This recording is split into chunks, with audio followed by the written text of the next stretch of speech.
ఇంటికి పోతున్నది. ఏం తీసుకురాని పోతుంది సురామాంబదేవి. రామ రామయ్య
ఈ బ్రాహ్మణుని మనసు మార్చుటకై బంగారు తాంబూలం తీసుకొని ఒకటింటికి పోయి పెరుగు, పాలు, నెయ్యి, తేనె, బెల్లము, పంచదార, పసుపు, కుంకుమ, పాలకాయ, ఆకు, ఒక్క, బిడియం ఏది బ్రాహ్మణులు కావలసినటువంటి వస్తువులు కొనుక్కొని ఈ తాంబూలో నింపుకొని ఇంటికి వచ్చింది. ఇంటికి వచ్చేసరికి ఆ మంగళారం ఉంచిచ్చింది. ఆ బ్రాహ్మణుడి రాగశం తీసుకొని నీళ్ళు తీసుకొచ్చి ఆ పాదాలు కడిగింది. కూర్చేసి కూర్చుండబెట్టి మంగళార్తి జూహాలు 3 తొక్కు తిరిగి పువ్వులు, ముక్కాగులాలు ఆ యొక్క బ్రాహ్మణుడి మీద చల్లి ఈ తాంబాలు ఉన్నటువంటి వస్తువులన్నీ తన పాదాల వద్ద పెట్టి శివార్పితమని ఆ 10 ఏళ్ల పబ్బతి పెట్టి తన పాదాలకి ఇట్లా ఈ విధంగా వేడుకున్నాడు సురామాంబది. ఇకనన్నా మనసు మార్చుటకైనా ఈ పలహారములు ఇవ్వగానే వచ్చిన బ్రాహ్మణోత్తమునకు వందన పీఠములు పెట్టి కానుకలు ఇచ్చినంతలో తాటి వనము నుంచి తన భర్త కావడి భుజమందు వేసి తన ఇంటికి వచ్చి వాకిట్ల నిలచుండి తన భార్యను సురమాంబను ఏమని పిలుస్తా ఉన్నడమ్మా.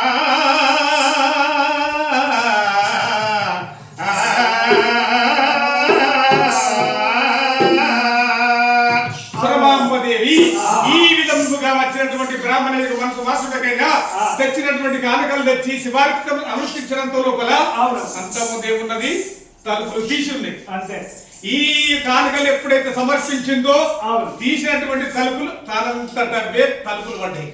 తలుపులు పడేసరికి ఏమున్నది, గౌడు తాళాల నుంచి కావడి కుదం పెట్టుకొని బరువు మీద వచ్చి బాధ్యత నిలుచుండి ఏమనిపిస్తుండు, ఏమమ్మా సురమమ్మ నా కావడి బరుగుతానమ్మా, నువ్వు ఇంటిలో ఉండి తలుపులు పెట్టుకున్నావు, ఏం చేస్తున్నావు, వచ్చి నా కావడి దించు అని గౌడు అడుగుతుంటే అప్పుడు బ్రాహ్మణుడు తమాషుడు ఎట్లా ఉన్నదో బ్రహ్మాంబదేవి తండ్రి నా ప్రాణం పోతుంది, నేను ఇబ్బంది శివార్పితం అన్నప్పుడు పెళ్లి కుమ్మన్నప్పుడు వేరవా, ఇప్పుడు నా గౌడు వచ్చిండు నిన్ను ఎట్లా కాపాడాలి, నా ప్రతిబద్ధ ధర్మం చెడిపోయినట్టే కదా.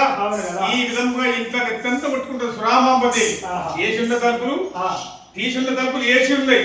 అప్పుడు బ్రాహ్మణ ఏమంటున్నాడు, పూర్వకాలంబుల వినరండి పుణ్యముల కథ తెలియండి, పూర్వకాలంబుల వినరండి పుణ్యముల కథ తెలియండి, వినరండి కనరండి నిరంతా నేను వివరం తెలుపుతాను మరికొంత, వినరండి నేను వివరం తెలుపుతాను మరికొంత, వినరండి కనరండి నిరంతా నేను వివరం తెలుపుతాను మరికొంత, వినరండి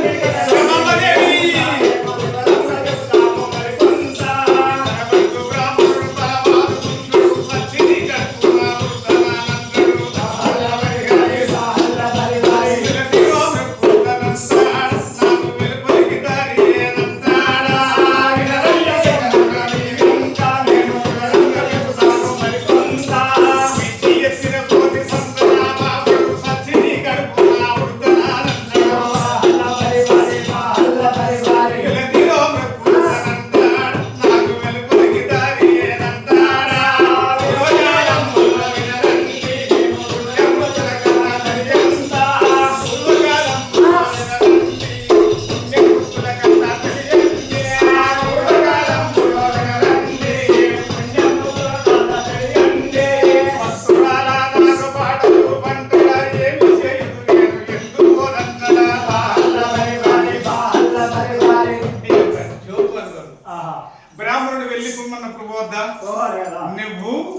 నీ మొగడు వచ్చినా వెళ్ళిపోను, అవునవును, నిన్ను కొట్టినా వెళ్ళిపోను, అంతే. నేను సచ్చినా వెళ్ళిపోను. వెంటనే తీసుకొని కూర్చున్నాడా? అవునవును. ఆయన తన పని తీసుకొని ఎప్పుడైతే వచ్చి వాకిట్టుండి భార్య సురమమ్మని వీస్తున్నాడు, ఆహా. అప్పుడు బ్రాహ్మణయ్య గడగడగడ అనుకుంటూ ఆ. ఏమని చెప్తాను, సురమాంబ ఆహా. నువ్వే నాకు ఒక కన్న తల్లి లాంటి దాన్ని, అవును. నేను బ్రతకలేను, నన్ను కాపాడు, అవును. నన్ను ఎట్లా కాపాడుతావు, అవును. నన్ను ఎక్కడ జాగుండ పెడతావంటే ఆహా. జాగుండ పెడితే అట్టుంటదా లేదు, లేదు. అన్నప్పుడు ఏం జరుగుతున్నది పూర్వములో? ఆ. పూర్వకాలంలో వినరండి, పుణ్యపుత్రుల కథ తెలియండి. పూర్వకాలంలో వినరండి, పుణ్యపుత్రుల కథ తెలియండి. భక్తురాల నాకు పాటలు మంత్రులయ్యే నిశ్చయితులు ఎందుకోనంతరా. గరళగంటుడు తొక్కయ్యాడ, ఆగడ భూమగిరి కూర్చున్నాడా. పూర్వకాలంలో వినరండి, పుణ్యపుత్రుల కథ తెలియండి. పుణ్యాత్రాల ఎక్కడి పోదామన్నా అవును. అప్పుడు జాగలేదు, ఛాన్స్ లేదు, తొవ్వలేదు, దారి లేదు. లేదు, లేదు. అక్కడ గమనించి పిక్తాడు, అవును. తలుపు తీయాలి, పోవాలి, తనకు ఆవరించాలి, అవును. చెబుతాయి ఊపోడు. ఊపోడు. ఈ విధముగా బ్రాహ్మణుడు బతిలాడి ఆహా. అయినా ఆ. ఈ పతివ్రతను తాకినా ముట్టినా కూడా కైలాసమే ఉండబోదు. అవును. ఈ భూలోకం